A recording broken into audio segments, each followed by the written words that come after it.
সবাইকে জানাই শুভ নববর্ষ। আর এই নববর্ষের দিনে বাঙালি বাড়িতে মাছ হবে না সেটা কিন্তু হবেই না।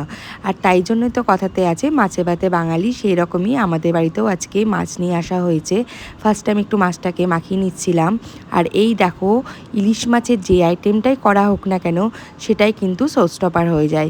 ফার্স্টেই যেমন আমি কড়াইয়ের মধ্যে তেল দিয়ে এই লেজাটা আর মাথাটাকে ভালো করে ভেজে নিচ্ছিলাম।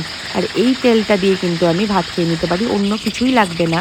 তাই জন্য তাও তো করতেই হবে, যেহেতু আরও আছে অনেক, তাই জন্য। আর এর মধ্যে আমি কটা শুকনো লঙ্কাও ফেলে দিয়েছিলাম। আর শুকনো লঙ্কা দিয়ে ভাতটা খেতে কিন্তু অসম্ভব একটা সুন্দর লাগে খেতে। আর তারপর দেখো, যেটা শো স্টপার আইটেম আমাদের বাড়ি আর সবার বাড়ি, এই একটা আইটেম কিন্তু ইলিশ মাছের হবেই।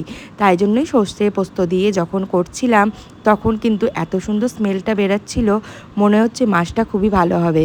তারপর লাস্টে আমি সর্ষের তেল দিয়ে দিলাম।